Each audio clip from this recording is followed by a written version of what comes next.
Good morning. So when I tell you a story on Sunday mornings, I like to try to tell you who wrote that story. Or if it's an old story and we don't know who wrote it, I like to tell you kind of where it came from. I like to give you some evidence or citation about where that story came from. Today I have a story that I don't know exactly where it came from because I don't trust the citation I have for it. It is a story that I found in one of our curricula, and it's listed as a wisdom tale from Japan. But I can't find this story anywhere else, which makes me think that it's probably not some ancient wisdom tale. It's probably a more recent tale. And though it's set in Japan, I don't know that it was written by a Japanese person. So I'm just giving you that context, but it is a good story, so I'm going to tell it now. Once there was a farmer who lived high on a hill. He maintained his farm on the hill, but he was a curmudgeon. Do you know what a curmudgeon is? A curmudgeon is someone who's really grumpy. A little bit mean, maybe, but not so much mean as just dissatisfied, angry, doesn't really want to interact with people, doesn't really want to be happy, wants to be alone. That's the kind of person this farmer was. And no one knew why he was that way, but it's just the way he had always been. So he kept to himself in his farm on the hill. And occasionally, when it was time after the harvest to sell his crops, to sell the fruits and vegetables that he grew, he would go down to the village by the sea, and he would sell his wares in the market. Now, the people in the village were kind and generous and happy and enthusiastic, and they would treat the farmer kindly. They would tell him how beautiful his cabbages were, how they were the best they'd ever seen. And the farmer would grumble, but the people didn't really mind. And that's how it was. The farmer would sell his fruits and vegetables in the village by the sea, and then he would go back up on the hill for the rest of the year while he planted more. It was the cycle they were used to. Now, the people in the village, as I said, they were kind, they were generous, they were enthusiastic, they were a very tight community. And they loved to have festivals and parties.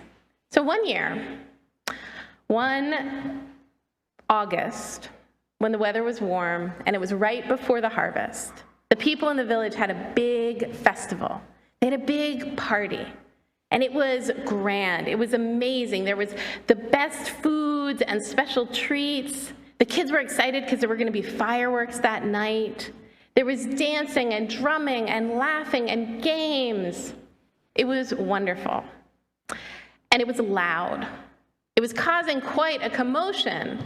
So the farmer on the hill heard the noise, and he walked to the edge of the hill to look down to figure out what was going on, what was making all this ruckus.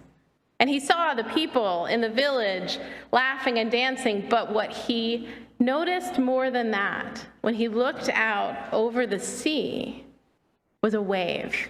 Not a normal wave, a giant wave, a tidal wave, a tsunami. He'd never seen one before in his whole life, but he knew that's what it was. Now, he knew that up on the hill, he would be safe from a giant wave. The hill was tall enough that he would be fine. But he knew that the people in the village who were having their festival down by the side of the ocean were in great danger. So even though he was a grumpy man, he knew he needed to try to save them. So he began to wave his arms and he began to shout, "Come up the hill, come up the hill." But the people couldn't hear him. They were drumming and dancing and having fun. They didn't look up the hill.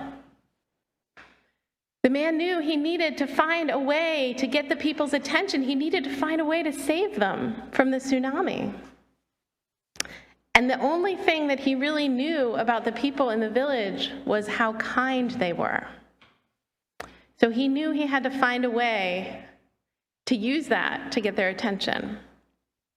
So he took a torch and he lit his fields on fire. The fields that he had spent all year growing, his only livelihood, he lit his fields on fire because he knew that the fire would get everyone's attention.